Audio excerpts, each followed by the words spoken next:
Break के बाद आपका एक बार फिर से इस्तकबाल करते हैं और लगातार हम बात कर रहे हैं आज जो पेश हुआ है उस आम बजट की 2019 के अंदर। हालांकि इसको अब बजट ना कहकर बही खाता कहना ज़्यादा बेहतर होगा।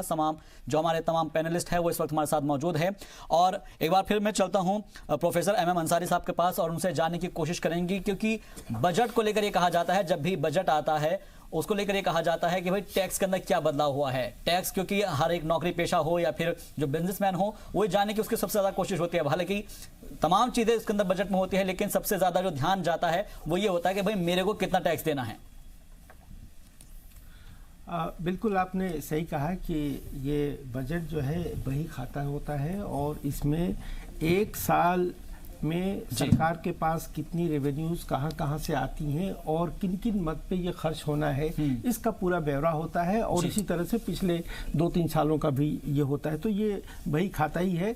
हाँ, कोशिश ये भी होती है कि इसमें फ्यूचर जो प्लान है, पॉलिसीज हैं, उसका भी जिक्र करें। जैसा आपने सुना है इसमें फाइनेंस मिनिस्टर साहिबा ने जिक्र किया कि हम $5 ट्रिलियन तक की हम इकॉनमी बनाएंगे। तो ये उन्होंने फ्यूचर प्रोजेक्शन बताया और ये भी बताया कि उसके लिए हमें ज़रूरत होगी कि 8% हमें पर ईयर ग्रोथ की ज़रूरत होगी। तो ये एक बहुत बड़ा सवाल है कि आखिर 8% ये कैसे हमारी ग्रोथ रेट होगी। लेकिन जो आपने टैक्सेस की बात की, तो ये टैक्सेस जो हैं वो पहली दफ़ा ऐसा हुआ है कि 5 लाख तक उन्होंने पूरा एग्जम्पशन दिया है और इसकी ज़रूरत भी ये इसलिए थी कि ऐसा माना जा रहा है कि हमारे जो कंज्यूमर डिमांड है वो बिल्कुल डंप हुआ पड़ा है, इसलिए लोगों के डिस्पोजल पे एक अच्छी खासी रकम छोड़ने की कोशिश की है सरकार ने और ये एग्जम्पशन दिया है ताकि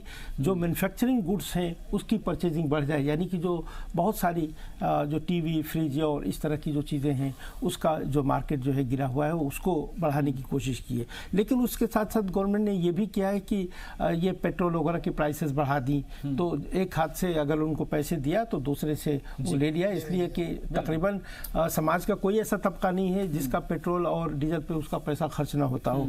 तो एक ये कोशिश की है कि एक तरफ से वो दिया है, दूसरी तरफ से ले लिया है। हाँ, इसके साथ साथ एक और कोशिश हुई है कि जो सुपर रिच हैं, जिनकी आमदनी 2 से 5 करोड़ है और फिर 5 से ऊपर है, उनके ऊपर 3 से लेकर के 7% तक लगाया। तो वो एक रेवेन्यू जनरेशन की बात है और उससे मैं समझता हूँ कि समाज में एक जो इनइक्वालिटी है उसको भी कवर अप करने में कोशिश सरकार ने की है। लेकिन मैं आपका ध्यान जो है वो गवर्नमेंट की मेक इन इंडिया पॉलिसी की तरफ ले आना चाहूँगा, जो इसका संबंध जो है वो मैन्युफैक्चरिंग सेक्टर से है और इसका संबंध जो है हमारी एम्प्लॉयमेंट और एम्प्लॉयबिलिटी से है। मैं जिक्र करना चाहूँगा कि कुछ दिन पहले एक हमने न्यूज़ रिपोर्ट पढ़ी जिसमें एक फॉरेन इन्वेस्टर ने ये कहा कि उन्होंने किसी मैन्युफैक्चरिंग यूनिट के लिए इंडिया में अप्लाई किया और बांग्लादेश में भी उन्होंने किया और 1 साल से ज़्यादा लग गए उनको यहाँ पे इंडिया में परमिशन ही नहीं मिली, इसलिए कि अप्रूवल्स लेने के लिए बहुत सारे स्टेजेस क्रॉस करने पड़े। और उसके साथ साथ उन्होंने बांग्लादेश में भी अप्लाई किया तो बांग्लादेश में उनकी 2.5-3 महीने में फॉर्मेलिटी पूरी हो गई, वहाँ मैन्युफैक्चरिंग शुरू हो गई। तो हमारे यहाँ तो मैं आपसे करना चाहता हूँ कि यहाँ पे एक बात तो बड़ी अच्छी कही कि है आपको 59 मिनट्स में करोड़ों की आपको लोन सैंक्शन हो जाएगा, लेकिन उस एक्सरसाइज को शुरू करने के लिए, मैन्युफैक्चरिंग को शुरू करने के लिए जो आपको 30 to 40 जो अप्रूवल्स लेने पड़ती हैं वो एक बड़ा टीडियस प्रोसेस है, जिसके ऊपर मैं समझता हूँ कि इससे पहले तो सिंगल विंडो सिस्टम की बात निकलकर सामने आई लेकिन मैंने आपको जिक्र किया इसीलिए कि यहाँ पे अगर आप ग्राउंड रियलिटीज देखें तो शायद ऐसा नहीं है। और जिसकी वजह से आप देखेंगे कि यूपीए सरकार थी तब और पिछला जो एनडीए की सरकार थी, अगर आप देखें तो कहीं भी माल में चले जाइए, किसी भी मार्केट में जाइए, तमाम तरह की चाइनीज गुड्स और सर्विसेज वहाँ पे अवेलेबल हैं। तो कहने का मेरा मतलब यह कि ये जो मैन्युफैक्चरिंग सेक्टर है, बावजूद इसके कि हम हर साल इसका जिक्र करते हैं और किसी न किसी तरह की स्कीम्स के जरिए हम इंसेंटिवाइज भी करने की कोशिश करते हैं, लेकिन कोई खातिर खा हमें इसकी नतायज बहुत अच्छे नज़र नहीं आ रहे। तो मैं समझता हूँ कि ये एक बहुत बड़ी कमी है जो सरकार को भी मालूम है, लेकिन ये कोशिश कर रहे हैं इसको एड्रेस करने की और वो शायद हो नहीं पा रही है। दूसरी बात जो मैं जिक्र करना चाहूँगा कि एजुकेशन पॉलिसी का जिक्र किया फाइनेंस मिनिस्टर साहब ने, और जाहिर है इसका जिक्र इसलिए हम कर रहे हैं कि उन्होंने R&D के ऊपर भी कहा कि काफ़ी एलोकेशन होगा, दूसरी ये कि क्वालिटी इंप्रूव के लिए होगा। और हमारे यहाँ जो सबसे बड़ी एक बात निकल कर आती है और वो स्किल डेफिशिएंसी की। एक बात तो कही जाती है कि लेबर सस्ता है, लेकिन हमारे यहाँ का लेबर स्किल्ड नहीं है। इसका मतलब ये हुआ कि जब हम प्रोडक्टिविटी एनालिसिस करते हैं तो वो देखते हैं कि $1 जो यहाँ पे इन्वेस्ट होता है या कहीं और होता है तो $1 की जो उससे फायदे हैं वो यहाँ कम होते हैं, इसलिए कि हमारे यहाँ इफिशिएंसी लेवल जो है बहुत लो है।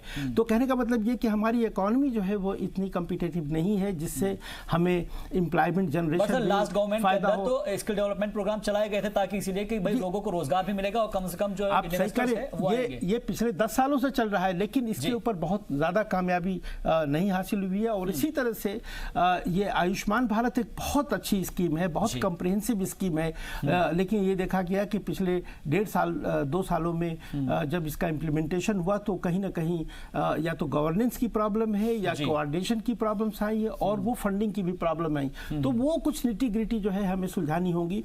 तो कहने का मतलब ये कि जैसा प्राइम मिनिस्टर ने कहा, बहुत अच्छी बात कही कि ये फ्यूचर ओरिएंटेड है, लेकिन जब हम फ्यूचर ओरिएंटेड की बात करते हैं और जब वो मिनिमम गवर्नमेंट और मैक्सिमम गवर्नेंस की बात करते हैं तो हम ये देखते हैं कि मैक्सिमम गवर्नेंस कहीं नजर नहीं आती और तमाम तरह की हर्डल्स जो है मतलब ये है कि लाल फीताशाही जो है हावी हो जाती है कहीं ना कहीं, और जो चीजें हैं वो दस्तावेजों में सिमट कर रह जाएंगे। ठीक है सर, मैं आपके पास आऊंगा, लेकिन रोली त्रिपाठी जी, क्योंकि ख्वातीन की बात मैं करूं, आप भी एक खातून हैं, ख्वातीन के लिए अलग अलग स्कीमों का जिक्र जरूर किया जाता है और कहा जाता है कि वो सशक्त उनको बनाया जाए, उनको अपने पैरों पर खड़ा करने के लिए अलग अलग योजनाएं हैं चली जाएगी। क्योंकि अभी मैं पढ़ रहा था जनधन खाता खोलने वाली महिलाओं को 5,000 रुपए के ओवरड्राफ्ट की सुविधा मिलेगी। ऐसी अलग अलग जो फैसिलिटीज है वो गवर्नमेंट की तरफ से दी जरूर जाती है, लेकिन जिस तरीके से सर ने बताया, अंसारी साहब ने, कि उनको इंप्लीमेंट करने के अंदर कहीं ना कहीं चूक हो जाती है या फिर वो धरातल पर नहीं उतर पाती हैं।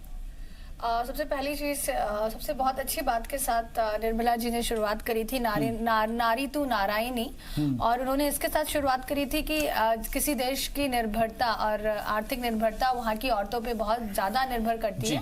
तो इसके साथ ही मैं कहना चाहूंगी बिल्कुल 100% ये सच बात है, क्योंकि 45% जब आप वोटर लिस्ट औरतों को मानते हैं, जब सरकार बनाने में औरतों का भी उतना ही योगदान रहा है, तो औरतें ही निकृष्ट क्यों हो जाती हैं मोस्ट ऑफ द टाइम। अभी भी आप देखें तो 78 वुमेन MP हैं वहां पे, और ये बहुत बड़ी पहचान है औरतों की, उन्होंने इस बार बनाई है।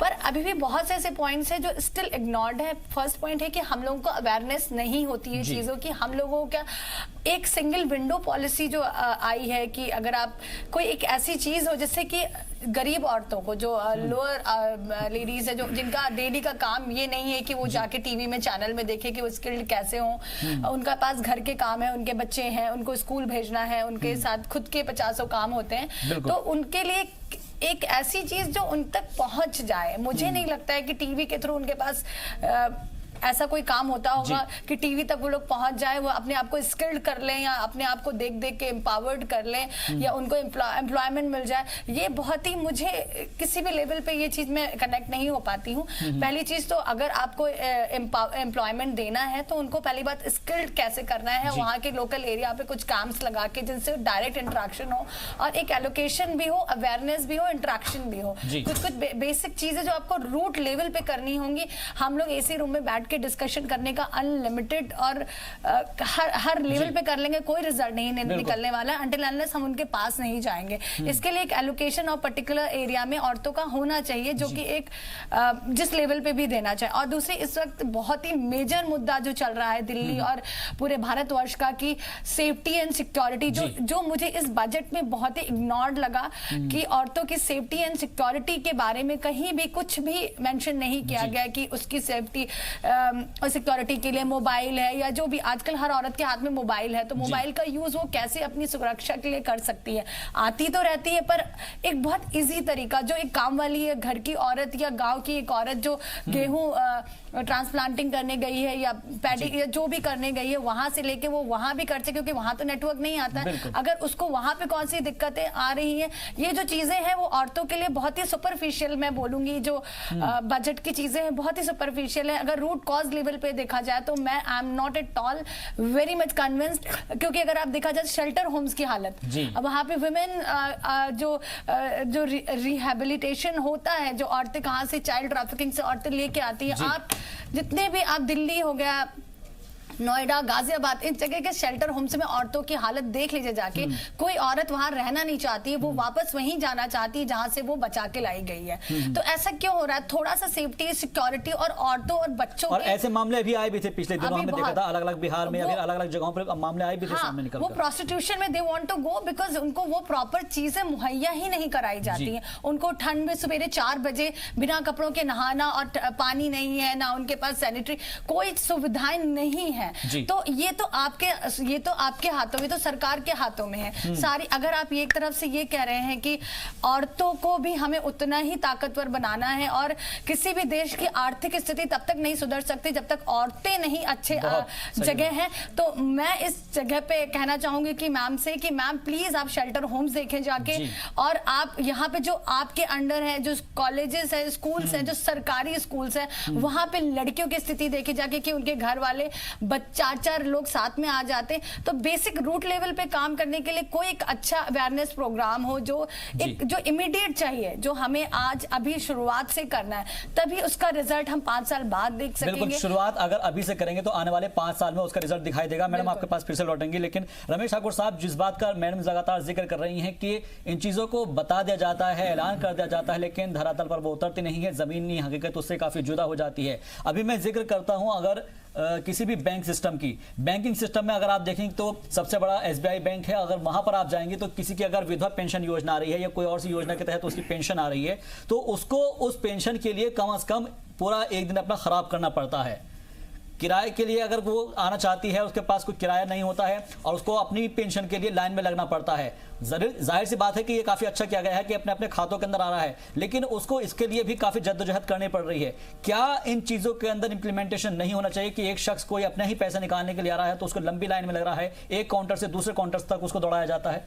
नहीं, बिल्कुल सही बात है। उदाहरण हमारे साथ में सामने मुद्रा लोन का है ना जी। कहा तो जा रहा है कि मुद्रा लोन एक दिन के अंदर सारा जितना भी उनको मिलना होता है, 5 लाख 2 लाख रुपए जो बताया जा रहा है, उनका सेंक्शन हो जाता है, लेकिन पसीने छूट जाते हैं उस महिला के। बैंक में चक्कर काटते काटते इतने पेपर मांगे जाते हैं, इतने उनको परेशान किया जाता है। कहना आसान होता है, लेकिन धरातल पे उतारना ये बड़ा मुश्किल होता है। वो कहते हैं ना, आंकड़ों से किसी का पेट नहीं भरता, लेकिन वो जो जमीन पे करना चाहिए। रोली ने बहुत अच्छे वैलिड पॉइंट इन्होंने उठाए हैं। अगर इन चीजों पे आप फोकस कर लो तो आपकी समस्या, हमारी समस्या का निदान 2 पल में हो जाएगा। शेल्टर होम की बात करी, और हम लोग रिपोर्टिंग करने जब जाते हैं तो वो महिलाएं जो कोठे से उठाई जाती हैं, रेड लाइट इलाकों से उठाई जाती हैं, वो फिर वहीं जाना चाहती हैं कि इससे बढ़िया तो नर्क की जिंदगी हम वहीं जी लेंगे। यहाँ कुछ नहीं है, ना उनके खाने की कोई व्यवस्था है, ना रहने की कोई व्यवस्था है। उनको ऐसे बेड उनको दे रखे, बिस्तर दे रखे जिसमें खटमल घुसे हुए, चूहे हैं वहां पे, और ना लाइट की व्यवस्था है, कुछ भी नहीं है। यहां जाके एक दिन आप जाके देख लीजिएगा, आपको चमकती अर्थव्यवस्था की जिसकी आप बात करते हो उसकी हकीकत आपको तुरंत पता चल जाएगी वहां पे।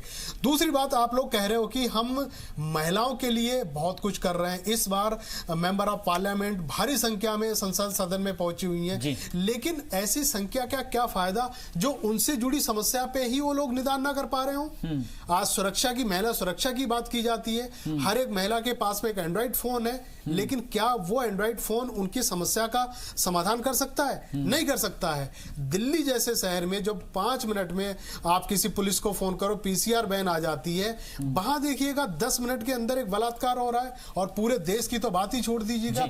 इन चीजों पे आपको फोकस करना था। जब महिलाओं की जब बात करते हो, वित्त मंत्री हमारी महिला है, और देश में पहली पूर्णकालिक एक वित्त मंत्री के रूप में जब आपको बजट पेश करने का एक मौका मिला है, तो मुझे लग रहा था इन चीजों को आपको फोकस करना चाहिए, उनमें जोड़ना चाहिए था। लेकिन कहीं ना कहीं महिलाओं को एक निराशा भी लगी है।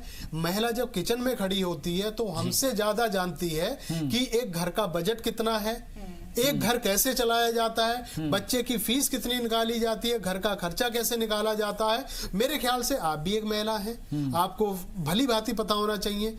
लेकिन क्या होता है, अब पेट्रोल डीजल सबकी जिंदगी का हिस्सा है। महिलाएं भी गाड़ी चलाती हैं, स्कूटी चलाती हैं, वाहन चलाती हैं, लेकिन बजट में जिस तरीके से आज पेश करा गया वो खत्म भी नहीं हुआ, उसके पहले ही आप लोगों ने पेट्रोल डीजल के भाव बढ़ा दिए गए। आप कहते हो कि कपड़ों का रेट हम कम करेंगे, क्या हम किसी दुकान पे अभी जाएं वो कपड़े के रेट से पूछें? नहीं सर, लेकिन इससे पहले नितिन साहब ये बता तो रहे थे कि भाई आप सरकार को क्या दे रहे हैं, इसीलिए तो कम से कम कुछ तो चीज लगानी पड़ेगी ना, आपके ऊपर टैक्स तो डालना पड़ेगा, वरना सरकार कहां से लेकर आएगी सब चीजें? देखिए, हिंदुस्तान की एक पहली ऐसी गवर्नमेंट है मोदी सरकार जो 5 साल उन्होंने बिताए हैं, जिन्होंने सबसे ज्यादा राजस्व और रेवेन्यू जनरेट करा है, चाहे टैक्स से किया, चाहे जीडीपी से किया, या किसी तरीके से किया है। इन 5 सालों में लोगों के अंदर, पूरे देश के अंदर इतनी जागरूकता आई है कि हम भी देश की तरक्की के लिए थोड़ा बहुत कंट्रीब्यूट कर सके। हर एक बंदे ने आगे बढ़ के इनकम टैक्स पे करा है जी, लेकिन ये कभी नहीं हुआ था। तो इस तौर पे देखा जाए, इस सरकार के पास जो टैक्स के रूप में जो पैसा गया है उस खजाने की कमी नहीं है। अब आपने एक सबसे बड़ी बात कही, हालांकि कुछ सरकारें ऐसी इच्छा शक्ति नहीं दिखाती हैं, इतनी सच्चाई प्रेजेंट नहीं करती हैं। निर्मला सीतारमण जी ने एक बात बहुत अच्छी कही, जो व्यक्तिगत मुझे भी अच्छी लगी, कई लोगों को भी अच्छी लगी, कि एलईडी जो हम लोगों ने करोड़ों जो बांटी है, उससे जो बिजली की बचत हुई है, जो 84 करोड़ इतना बड़ा भरकम आपने एक आज पैसा एक्सपोज करा कि वो हमारे पास बचा हुआ है। ये पैसा आपकी तरक्की के लिए है, लोगों का पैसा है। कोई सरकार नहीं बताती है कि इस योजना से हमने इतना कमाया। आपने ईमानदारी से कम ये चीजें बताई, तो ये पैसा आपके पास आ गया। और दूसरी बात, टैक्स के रूप में आपके पास पैसा आ रहा है, तो ये कहना तो गलत होगा, बेईमानी सा होगा अपने आप में कि सरकार के खजाने में पैसा नहीं है। जो योजनाएं आपकी जो चल रही हैं, जो आपने पिछली सरकार में चलाई, मुझे लग रहा है शायद सरकार को भी समय रहते ये ज्ञान आ गया है कि जो खैरात में चीजें हम बांट रहे थे, 6,000 रुपए किसानों को और इतना उनको फलाने को, तो उस पे कहीं ना कहीं विराम लगाया। और विराम लगाना भी जरूरी था, क्योंकि जिस समय आपने किसानों को आपने 6,000 रुपए सालाना देने की बात करी, तो मैं भी एक किसान का बेटा हूं, मैं भी पीलीभीत जिले से बिलोंग करता हूं। पीलीभीत में एक पूरा का पूरा क्षेत्र आज किसानी से जुड़ा हुआ है, उसके बगल में है लखीमपुर। ये दोनों क्षेत्र ऐसे हैं सादा भाई, वहां पे गन्ना सबसे ज्यादा होता है। गन्ना किसानी का जो 3 साल पुराना बिल है, जो बकाया है, वो आज तक लोगों के पास नहीं पहुंचा। अगर आप खैरात, ये सिर्फ वानगी है, 2 जिले सिर्फ वानगी है, पूरे भारत को अगर जोड़ दिया जाए, अगर आप 6,000 रुपए ना देते, जो किसानों का पूर्व जो पुराना जो पैसा अगर जो बकाया है, मेरे ख्याल से अशोक जी मेरी बात को सही से समझ रहे होंगे, वाकिफ भी होंगे मेरी बात से, वो अगर पैसा इनके बकाया के रूप में उनका खत्म कर दिया जाता, तो इस देश की दिशा कुछ और होती। क्योंकि जो खैरात का पैसा दिया गया है, अगर आप सर्वे कर लो, 80% किसान ये कहेगा हमें खैरात में पैसा नहीं चाहिए, उसे अपना पैसा चाहिए, हमें अपना पैसा चाहिए। ऐसी योजना बताओ। 3 4 साल हो जाते हैं चीनी मिलों के अंदर पैसा पड़े हुए, लेकिन पैसा उनको नहीं मिल पाता। ठीक है सर, मैं आपके पास आऊंगा, लेकिन अब जरा थोड़ा रेलवे की बात कर लेते हैं, क्योंकि अब सब कुछ एक साथ होकर आने लगा है। रेलवे में आदर्श कानून किराया बनाया जाएगा, पीपी मॉडल को बढ़ावा देने की बात कही गई है, वगैरह वगैरह तमाम चीजें हैं, और हर बार ये कहा जाता है कि इसके अंदर इजाफा किया जाएगा। मैं देख रहा था वंदे भारत जो ट्रेन है, काफी ज्यादा अच्छी उसके अंदर फैसिलिटीज बताई गई है, और उसकी जो स्पीड है वो सब कुछ बहुत शानदार है। लेकिन जब हमने वहां पर लोगों की रिएक्शन सुनी, तो रिएक्शन में उनका सीधे तौर पर यह कहना था कि खाना कुछ खास नहीं है, मतलब कहीं ना कहीं कोई ना कोई कमी जरूर रह जाती है। नहीं, ट्रेन की एक बात नहीं कर रहे हैं। अभी एक सोशल मीडिया पे बहुत ज्यादा एक फोटो वायरल हुई है 3-4 दिन में, एसी में से पानी निकल रहा था। वंदे भारत की है, ये नई योजना है। जब इस तरह की अनियमितताएं जो योजना चालू होती है उसके सामने ही आ जाती हैं, बाग खाने में कंप्लेन की गई है, कई ऐसी और भी कंप्लेनें कही गई है कि उनका जो टिकट है वो महंगा है और वो आसानी से नहीं मिल पाता है। अगर टिकट वेटिंग में है तो वो समय रहते वो क्लियर नहीं हो पाता। तो इन चीजों को आपको पूरा करना पड़ेगा। अब हर 6 महीने में आप ऐसी योजना लागू करते हो रेलवे को लेके कि नई कोई ट्रेन चलाई जा रही है, ठीक है, चलाना अच्छी बात है, नई योजना चलाना अच्छी बात है, लेकिन जो पुरानी योजना जो पहले से चल रही है उसको ठीक करना, लेकिन उसको भी ठीक आपको करना पड़ेगा। आपने रेल बजट को खत्म कर दिया, उसका आप लोगों ने एक सोचा था कि आगामी कुछ सालों के बाद में इसके रिजल्ट अच्छे आएंगे। मुझे लग रहा है, रेलवे बीट मैंने कई साल कवर करी है, कई अधिकारियों से और कई मंत्रियों के से मैं जुड़ा भी रहा हूं, तो अब की अगर उसकी स्थिति देखें तो उस पर सादा भाई ज्यादा कोई असर नहीं पड़ा है कि खत्म करने से कि उसका रेलवे का ढांचा बदल गया हो। आप पहले ये कहते थे जो कि जो मानव रहित जो फाटक हैं उनको खत्म कर देंगे, वो भी खत्म नहीं हो पाए। आप लोगों ने ट्रैक बढ़ाने की बात करी थी, वो भी एक जो आपकी योजना है वो भी ठंडे बस्ते में पड़ी हुई है। तो रेलवे एक आम जिंदगी से जुड़ा हुआ सबसे करीब पहलू है।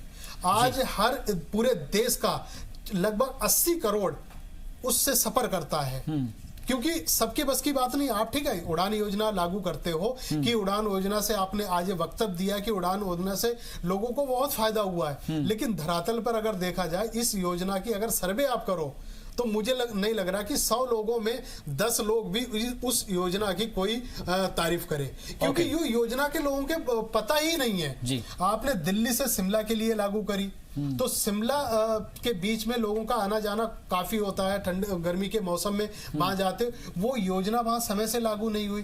तो वही कहते हैं ना, आंकड़े पेश करना और उनको धरातल पे दिखाना, इसमें बहुत फर्क होता है। कोई योजना जब चलाते हो तो उसमें गवर्नमेंट और कोऑर्डिनेशन के जो बीच का जो गैप होता है उसको आपको भरने की जरूरत है। ठीक है, उनको भरने की जरूरत है। लेकिन नितिन सक्सेना साहब, आप क्योंकि हम बात कर लेते हैं यहाँ पर नौकरियों को लेकर यह कहा गया था शुरुआत के अंदर कि जब भी पहली मोदी हुकूमत आई थी कि हम लोगों को नौकरियां देंगे, दूसरी मुद्दत काल में भी ये कहा गया था कि नौकरियां दी जाएगी। लेकिन आज भी आप देखेंगे तो यहीं से अगर आप बाहर जाएंगे तो नोएडा के अंदर इतने सारे लोग हैं जो हाथ में इतना बड़ा A4 साइज की शीट के अंदर अपना रिज्यूम लेकर घूमते हैं, उनको नौकरी नहीं मिल पा रही है।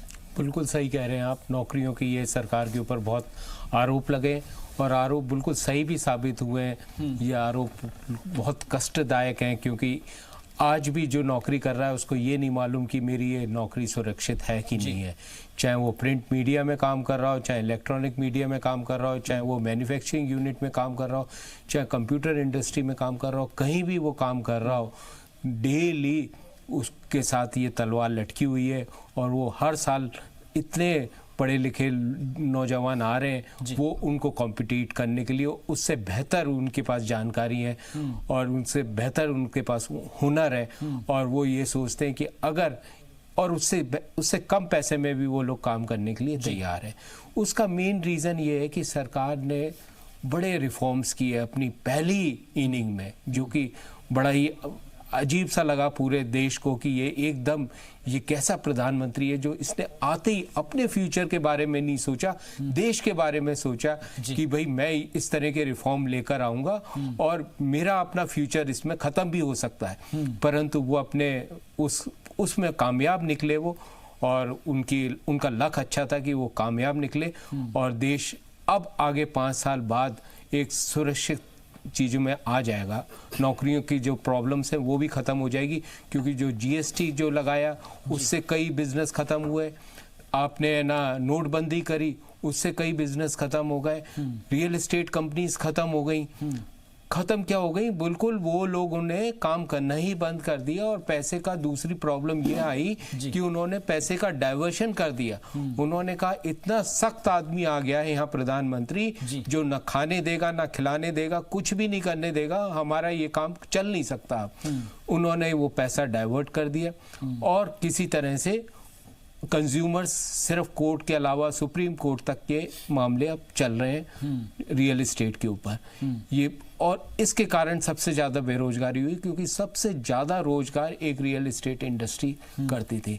परंतु उसका एक फ़ायदा ये हुआ कि जो ब्लैक मनी था, जो जिस तरह की जो प्रॉब्लम्स कर रहे थे ये लोग जमाखोरी वाले, वो सब एक्सपोज हो गए। शेल कंपनीज खत्म हो गई। जो कंपनीज थी नहीं, सिर्फ बुक्स में थी, आप बुक्स में ही आप पैसे ले रहे थे सरकार से, उसमें काम कर रहे थे। सिर्फ किताबों में चल रहा था कि आप रोड बना रहे हो, आप ये हवाई जहाज बना रहे हो, जबकि कुछ नहीं कर रहे थे आप। और वो उनकी कंपनियां सारी बंद हो गई। अब आने वाले 5 साल बाद अब आप देखेंगे कि ये चीज़ें में काफ़ी सुधार होगा। स्मॉल स्केल सेक्टर को राहत दी है इस 6 महीने के वाले ही बजट में कर दिया, जो कि आगे जाके मालूम पड़ेगा कि इसका इफेक्ट क्या पड़ेगा। ओके सर, ठीक है। अशोक ठाकुर साहब, क्योंकि वक्त बहुत कम बचा है और इसलिए मैं जो है फाइनल कंक्लूजन रिमार्क्स देना चाहूँगा। 10 में से कितने मार्क्स देना चाहेंगे आप इस बजट को? मैं 10 में से लकी 7 दे दूँ तो ज़्यादा अच्छा रहेगा। 7 नंबर दिए जा सकते हैं जी। और 3 क्यों काट रहे ये जरूर बता देना। 3 मैं इसलिए काट रहा हूँ कि जो बहुत सारी चीज़ों की तरफ संकेत किए हैं उसको अभी देखना बाकी है, पढ़ना बाकी है कि वो जो कहा गया है उसके पीछे जो पैसे का जो प्रोविज़न है वो किस तरह का है और उसको किस तरह से लागू करने की बात है जी।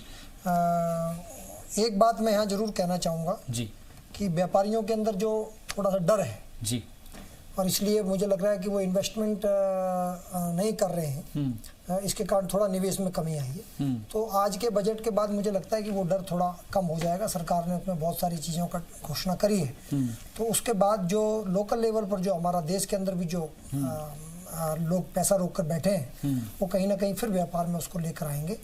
और ये एनपीए वगैरह की जो बात करते हैं, इसमें मैं एक चीज़ जरूर क्लियर करना चाहूँगा जी। एनपीए का एक बड़ा कारण ये भी बन गया जो बीच में जो है कि व्यापारी जब ऋण लेता है तो एक उसका बिजनेस प्लान होता है, उसमें जो अर्थव्यवस्था चल रही होती है उसके आधार पर वो आंकलन करता है कि मेरा इतना पैसा बढ़ेगा तो उस ऋण लूंगा मैं, उससे मेरी इतनी इनकम बढ़ेगी और उससे मैं अपनी वो किस्त बनाता है और उससे उसको रीपे करता है। तो दो बड़े जो आर्थिक सुधार जब लागू हुए, नोटबंदी और जीएसटी जो है, तो वो उस व्यापारी को उसकी कल्पना नहीं थी जी। और वो कहीं ना कहीं वो जो पीरियड जो लैप्स कर गया उसके कारण भी बहुत सारे उद्योग एनपी हो गए, जो वास्तव में उनकी मंशा सरकार का पैसा रोकने की नहीं है, लेकिन वो उस व्यवस्था परिवर्तन की वजह से कहीं ना कहीं जो है प्रभावित हुए, उसमें बहुत बड़ा आ गया। तो अभी जैसे वित्त मंत्री जी ने कहा कि वो रिकवरी जो हुई है, वास्तव में वो लोग पैसा देने की मंशा रखते थे, लेकिन वो जो सुधार हुए, जो बड़े कदम लिए गए, सख्त फैसले लिए गए, उसके कारण बिल्कुल सख्त फैसले जरूर लिए गए हैं और उम्मीद करते हैं कि ये जो फैसले लिए गए हैं ये मफाद के अंदर होंगे। बहुत बहुत शुक्रिया आप तमाम मेहमानों का हमारे साथ जुड़ने के लिए और अपनी राय रखने के लिए। अब क्योंकि आने वाले वक्त के अंदर कैसे इसको इम्प्लीमेंटेशन किया जाएगा, क्योंकि अलग अलग जो पैनलिस्ट हैं उनकी अलग अलग राय हैं और उनका ये भी कहना है कि 10 आउट ऑफ कोई 6 देगा, कोई 7 देगा, लेकिन सवाल यही है कि मुल्क के लिए जो बेहतर है वही स्कीम्स लेकर आई गई है, ये हुकूमत की तरफ से कहना है। और वज़ीर आज़म नरेंद्र मोदी ने भी कहा है कि ये बजट काफ़ी अच्छा बजट रहा है और कहा है कि इससे यहाँ पर गरीबों को बल मिलेगा और युवाओं का बेहतर कल होगा। लेकिन यूथ जो है, क्योंकि वो आने वाले वक्त में इसी देश को आगे लेकर जाएंगे, इसी मुल्क को आगे ले जाएंगे, इसलिए उनके ऊपर ध्यान देना बेहद ज़रूरी है। फिलहाल के लिए मेरे साथ बस इतना ही, दीजिए इजाज़त और आप देखते रहिए जी सलाम।